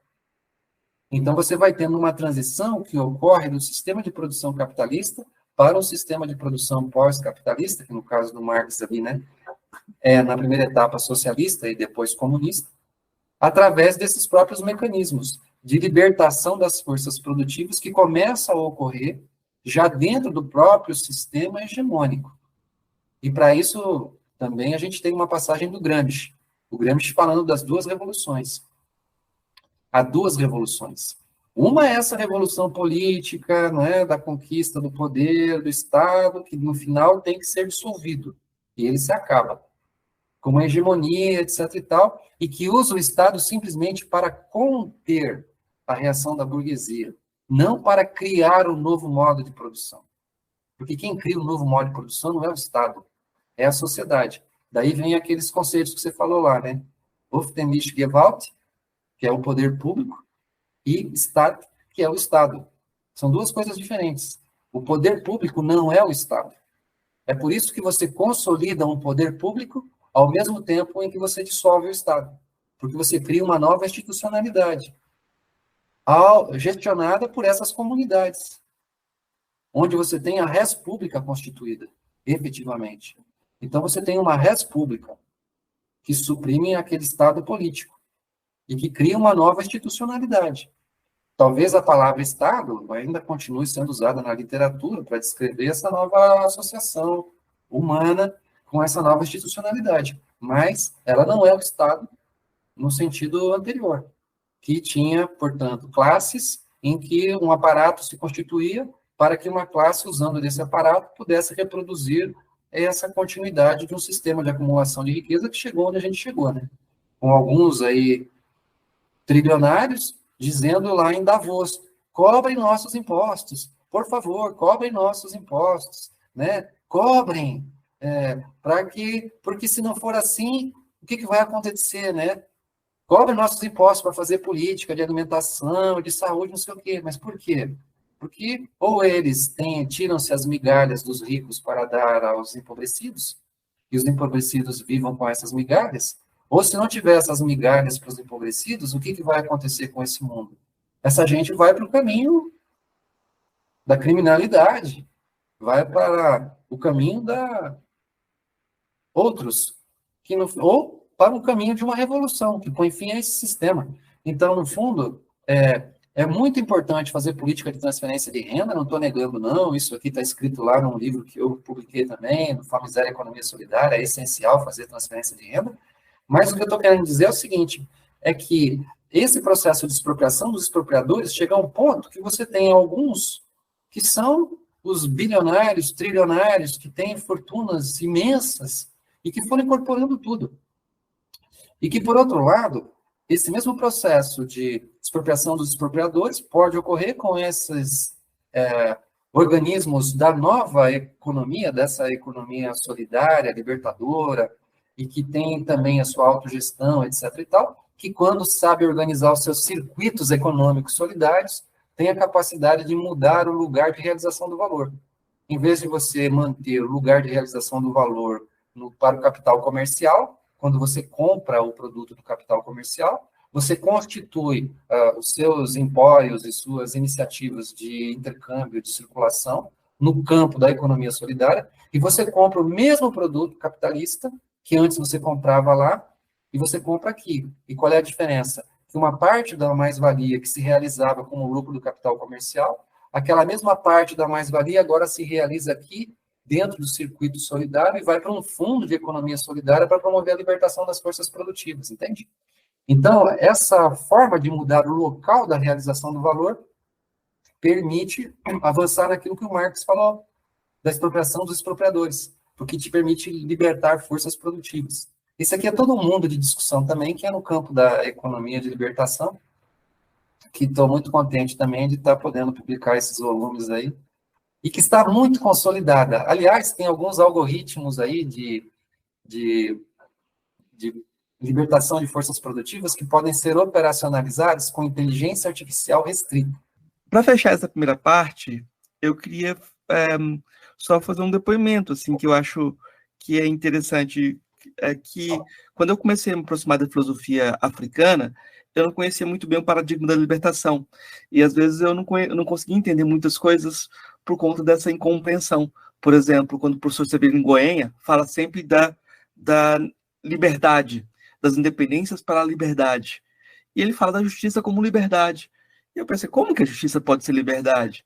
E quando eu fui conversar com ele, ficou claro que a liberdade é coletiva. Se você pensa a liberdade como individual, você não entende. porque ele está pensando nessa libertação coletiva. E ele fala, estou trabalhando com a filosofia da libertação, né?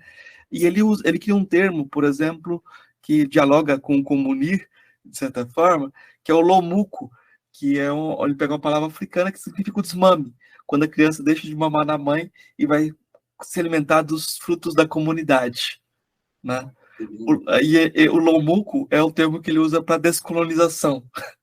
A gente precisa parar de mamar no seio dessa mãe e comeu o que tinha na nossa comunidade, né? A reaprender a fazer isso, né? E eu acho que aí tem uma necessidade de entender que por que a filosofia da libertação não é filosofia da libertação latino-americana? Certo. Então, esse é um tema que também eu considero relevante, né? Nesse debate todo, havia diferentes formas de colocar. Alguns falavam filosofia da libertação latino-americana, filosofia latino-americana da libertação. Para mim, é só a filosofia da libertação, né? Um sentido pode ser que você tem uma filosofia de libertação pensando a realidade latino-americana, e que está focada em produzir conceitos filosóficos que nos contribuam para a libertação aqui. E se isso tem ou não contribuição universal é irrelevante. O que importa é que aqui ela opere. Essa é uma visão. A outra é aquela que fala de uma filosofia latino-americana, então entra dentro de uma lógica de que existe uma filosofia, portanto, se ela é latino-americana, ela está dentro de um contexto de uma filosofia universal, então ela é filosofia, é uma filosofia latino-americana, e que essa filosofia latino-americana tem vários temas que ela pode abordar.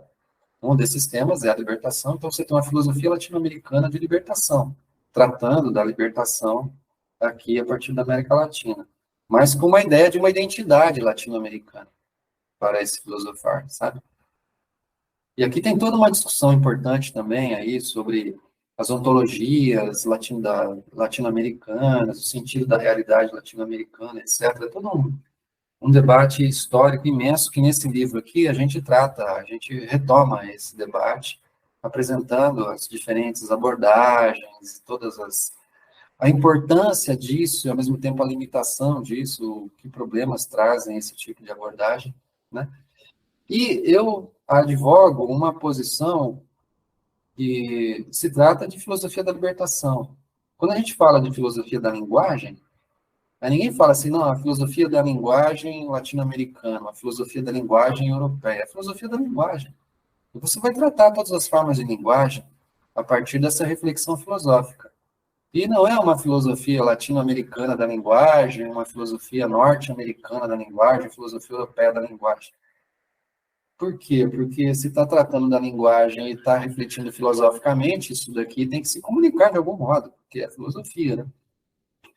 Então, eu trato o conceito desse modo.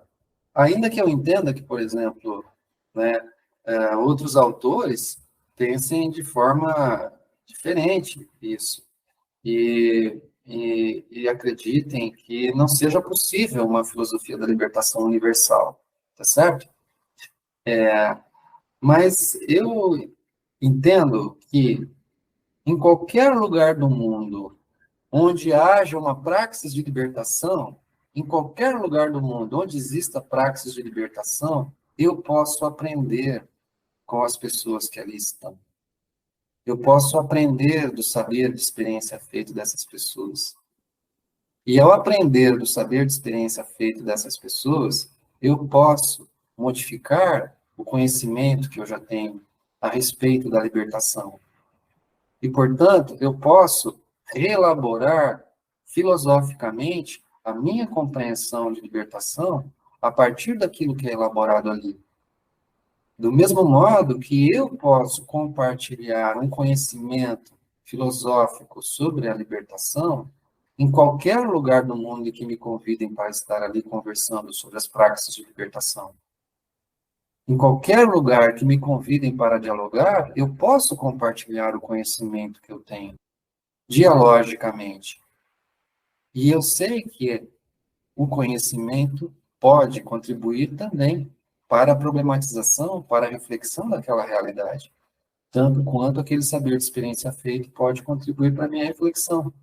Então, do modo como eu entendo, a filosofia de libertação não é latino-americana, europeia, africana, mas ela é, já como ponto de partida, um espaço de reflexão que não está limitado por essa ou aquela cultura, e que não pretende dizer a verdade sobre a libertação a partir dessa ou daquela cultura, que deve ser problematizada em toda realidade concreta.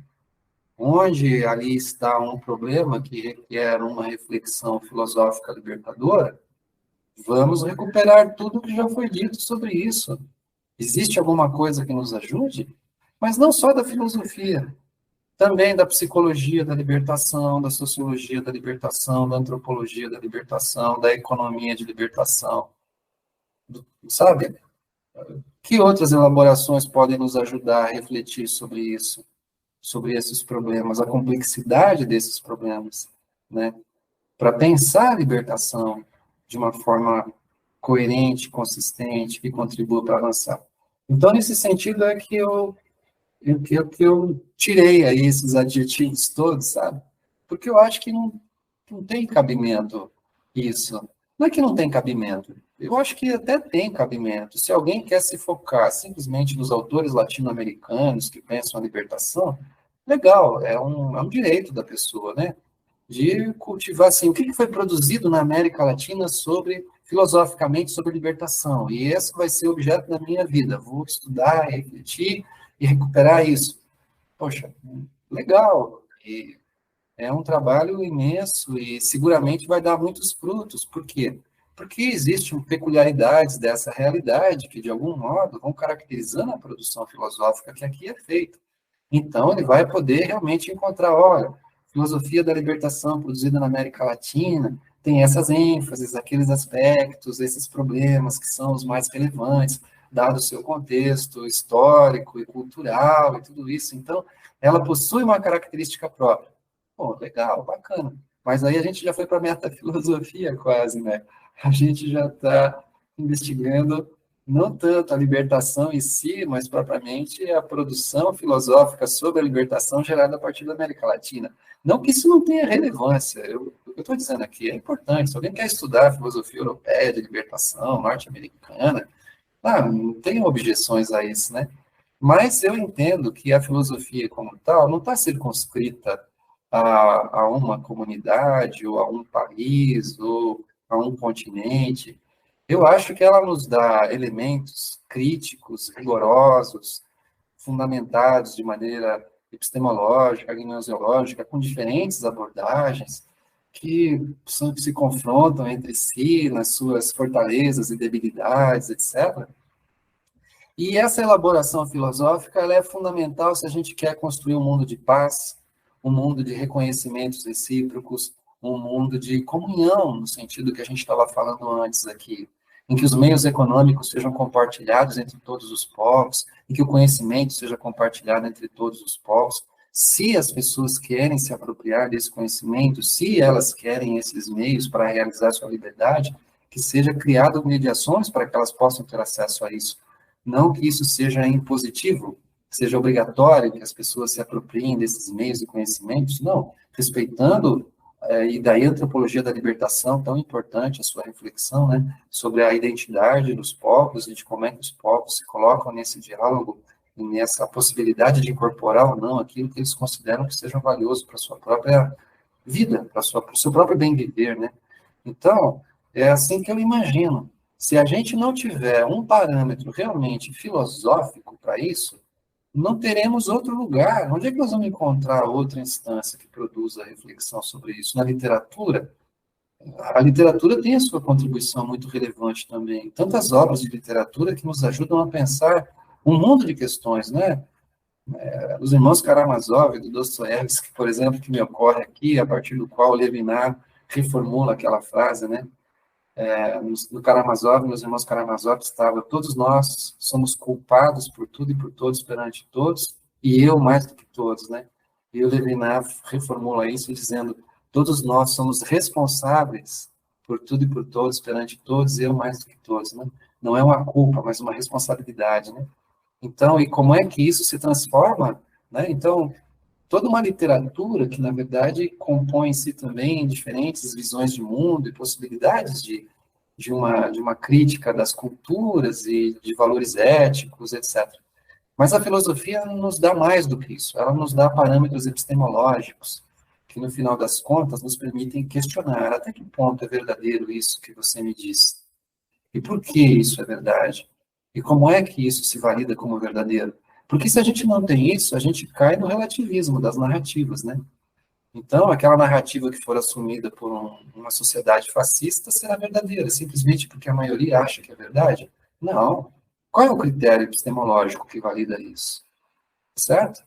Então, vamos discutir os fundamentos, vamos discutir os critérios. Como é que se valida ou não se valida o que é verdadeiro, o que não é verdadeiro?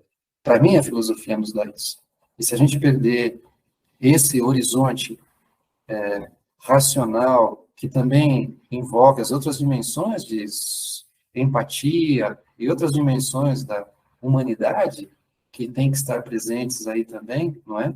Porque, do contrário, também vira algo desumano, né?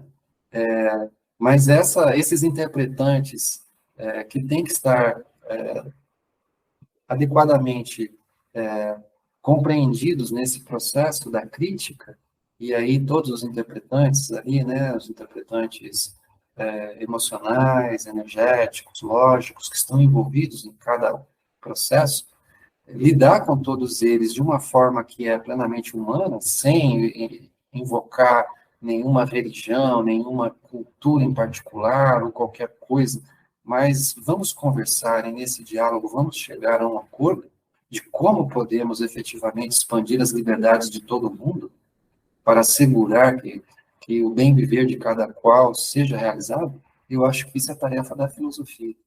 Não cabe a nenhuma religião, não cabe a nenhuma política, não cabe a nenhuma economia, porque essas abordagens ficam muito limitadas. Uma falando da experiência que algumas pessoas tomam como fundamentais na sua vida e consideram que essa experiência lhes coloca em relação ao sagrado, ao divino.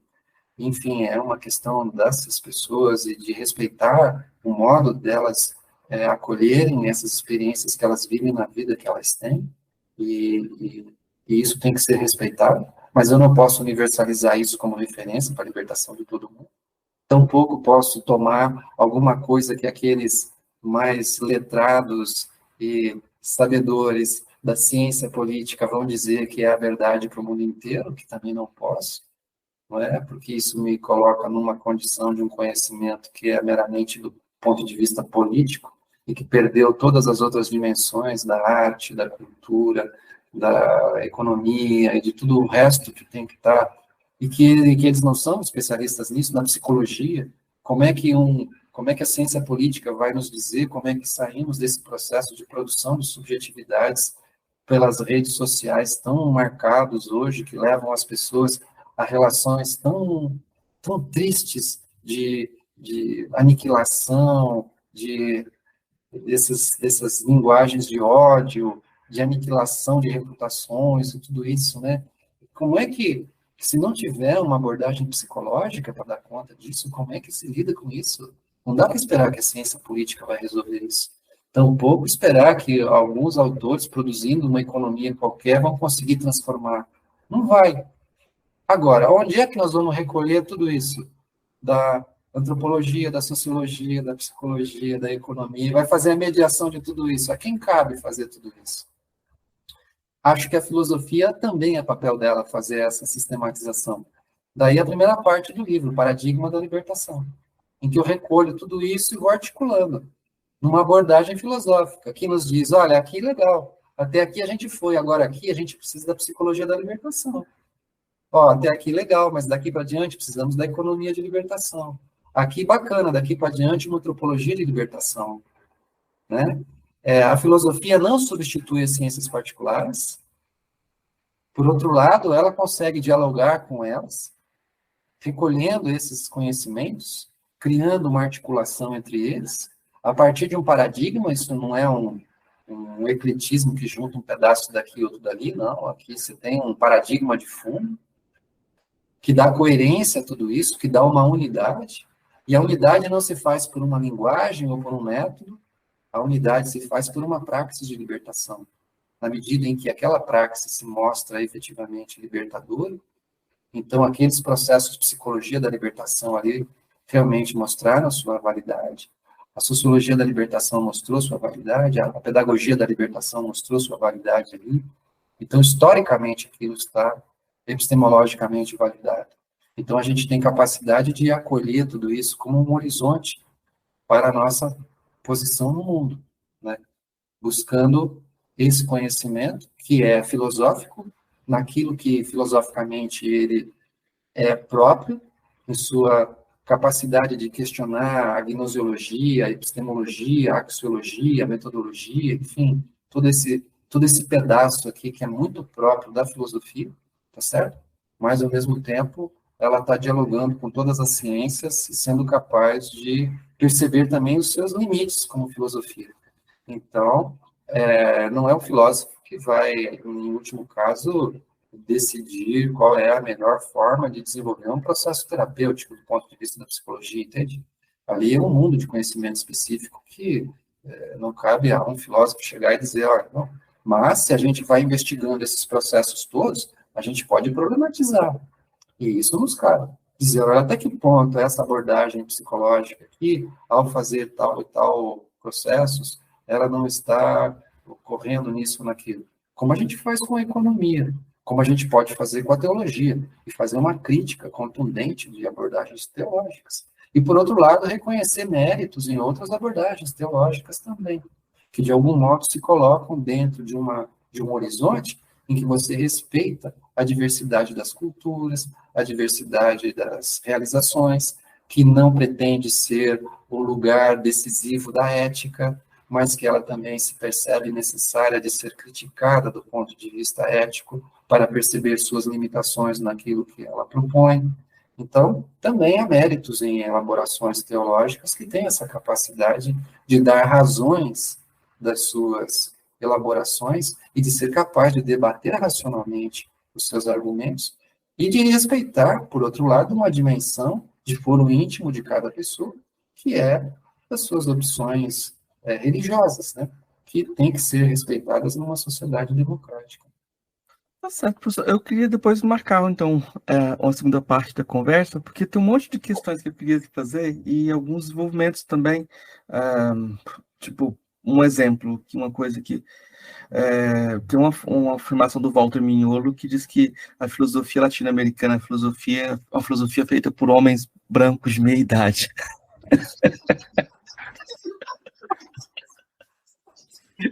Que é uma coisa...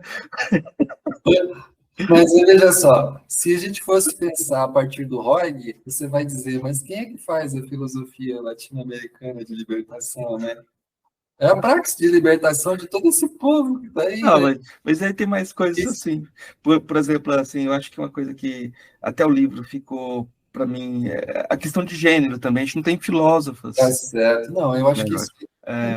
É, eu entendo assim, eu concordo em parte com essa tese. Se a gente analisa quem são as pessoas que publicam, né? sim, E quem são as pessoas que sistematizam, né? E aí, evidentemente, se você faz uma análise estatística disso, você vai chegar nesse quadro. Mas se você se perguntar pela mesma coisa com outras áreas do conhecimento, claro, você também claro. vai chegar a um perfil meio parecido. Então, não todas, evidentemente, porque algumas há uma participação muito mais ampla de mulheres, né? Na Sim, área dessa produção, pesquisa e publicação. E, aliás, até seria interessante analisar isso também, essa divisão social do trabalho intelectual, em qual área as mulheres acabaram se sim. concentrando no campo das ciências humanas, né? Em uma produção maior, em qual área são os homens, né? Mas, do ponto de vista... Então, em primeiro lugar, eu acho que, de fato, é importante e partir dessa abordagem e problematizar o que ele diz e tentar entender o que ele fala e, ao mesmo tempo, perceber os limites da afirmação dele. Acho que, efetivamente, nós temos que ter um espaço muito mais polifônico do ponto de vista das mulheres, Sim. que poucas mulheres se dedicaram inicialmente ao tema da filosofia da libertação. Infelizmente, as que se dedicaram ao tema, elas estiveram muito vinculadas a teses culturalistas e algumas muito vinculadas àquela posição mais de direita peronista. Isso é um problema. Em alguns casos, essas autoras não tiveram aquele trabalho de fazer essa pesquisa mais detalhada, mas isso não é só demérito delas, porque também os homens não fizeram, né? Então, não é, elas fizeram o seu trabalho, né? Mas, e eu acho que por isso também não tiveram uma projeção maior, né? Ou seja, se a gente tivesse tido uma Rosa Luxemburgo, entende? Da filosofia da libertação aqui entre nós, seguramente ela estaria citada hoje em todos os estudos, né? Do mesmo modo que Rosa Luxemburgo está ali presente, né? Onde entra os temas que a Rosa trabalhou, a Rosa tem que estar ali, você não tem como desenvolver aquele tema sem trazer as contribuições da Rosa, Hannah Arendt e uma série de outras autoras, né? Então, eu acho que aqui também essa foi uma dificuldade que a gente teve ali, né?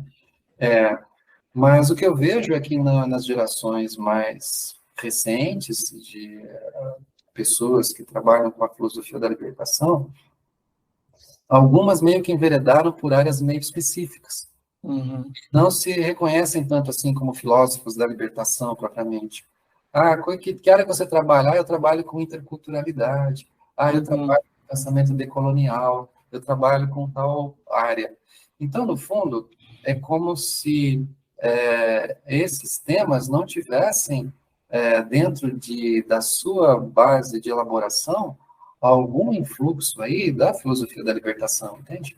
Como se eles não pudessem estar conectados a essa elaboração mais geral. É como se eles tivessem sido especializações, né? Sim. E eu acho que aí você encontra muitas mulheres trabalhando, né? Mas elas não se assumem propriamente como filósofos da libertação, entende? Então, eu acho que isso é um problema, porque você não pode dizer, não, fulano é um filósofo da libertação. Ora, se a pessoa não se reconhece como tal, como é que você pode sistematizar a obra daquela pessoa dizendo que ela é o que ela não se reconhece como tal, né? Então, seria uma violação da interpretação da própria autoimagem que a pessoa se faz, né? Então, eu poderia sistematizar elaborações assim e dizer, não, é um filósofo da libertação. Até poderia, do ponto de vista de problematização, mas eu não poderia fazer afirmações assim, né? Porque a dialógica é fundamental. Enquanto a pessoa, dialogicamente, não venha construir uma síntese em que ela se reconheça como tal, você não pode dizer que ela é alguma coisa que ela não se reconhece, né? Então, esse tema da autoimagem é uma coisa que está nesse tópico aí dos jogos de poder, né? A gente vai ver.